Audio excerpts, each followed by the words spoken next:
अस्सलामुअलैकुम जी। Fundamental of physics Halliday Resnick Walker का 10th एडिशन है। Chapter 35 interference problem 41 reflection by thin layers के प्रॉब्लम्स हैं। वो हमें कह रहे हैं कि फिग दे दी गई है 35.42 जिसमें दिखाया गया एक लाइट मटेरियल 2 पे फॉल कर रही है।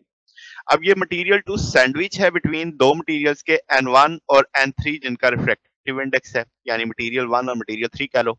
अब वो कहता है कि R1 और R2 यानी जो अपर सरफेस और लोअर सरफेस से रिफ्लेक्टेड रेज हैं ये इंटरफेयर करेंगी और उनकी इंटरफेयर मैक्सिमम भी हो सकती है, मिनिमम भी हो सकती है। वो कहता है इस सिचुएशन का डाटा आपको टेबल में दिया जा रहा है 35.2 में। आपसे मांगा जा रहा है रिफ्रैक्टिव इंडेक्स सारे मटेरियल्स का दे दिया गया है, टाइप बता दी गई है। अब इस केस में लेंथ बतानी है, तो सेकंड मी लीस्ट थिकनेस बतानी है जिसके लिए आपके पास ये मिनिमम कंडीशन अचीव होगी और वेवलेंथ 342।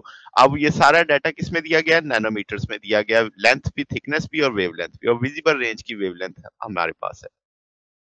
अब जो सिचुएशन है अगर टेबल से देखा जाए तो N2 जो है वो लेस है किससे? N1 से, यानी कि जो अंदर वाला मीडियम है ये लेस डेंसर है बाहर वाले से। फिर N2 ज्यादा है बड़ा किससे? N3 से। अब हम एक सिचुएशन जानते हैं कि भाई जब लाइट किसी डिफरेंट रिफ्रैक्टिव इंडेक्स वाले मटेरियल से चल रही होती है, इंटरफेयर कर रही होती है, तो हम उसमें एक सिचुएशन समझते हैं कि जब लाइट रिफ्लेक्ट होगी ऐसे मीडियम से जिसका रिफ्रैक्टिव इंडेक्स ज्यादा है, उस मीडियम से जहां से उस वो गुजर रही है, तो उसमें फेस चेंज आएगा। अब इसका मतलब ये हुआ अगर ऐसी सिचुएशन ना हो तो फिर कोई फेस चेंज नहीं आएगा।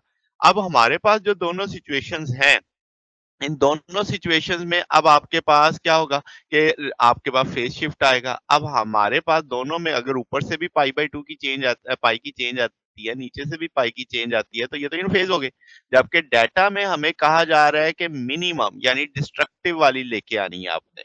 तो इसका मतलब ये हुआ कि अब आप तो आउट ऑफ फेज चाहते हैं उस चीज को, तो हमें उसमें 2L ट्रैक कर रही है मटेरियल के अंदर, वो ऑड इंटीग्रल वेवलेंथ के बराबर होना चाहिए।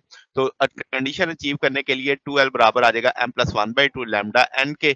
यहाँ से L की वैल्यू में 2 नीचे आ जाएगा। अब सेकंड लीस्ट थिकनेस का मतलब m की वैल्यू 1 होगी, तो हम m की जगह 1 प्लेस कर देंगे। वेवलेंथ भी पता है, n भी पता है, n2 भी पता है, तो ये 161 नैनोमीटर के करीब जवाब आ जाएगा। तो ये हमारे पास सोल्यूशन है। अगर आपको इसमें कोई बात पूछनी हो, डाउट हो, नीचे कमेंट्स में पूछ सकते हैं। वीडियो अच्छी लगी हो तो वीडियो को लाइक कीजिएगा, दोस्तों के साथ शेयर कीजिएगा, चैनल को सब्सक्राइब कर दीजिएगा। अब तक के लिए इतना ही, बाकी इंशाल्लाह नेक्स्ट देखेंगे। ओके, अल्लाह हाफिज।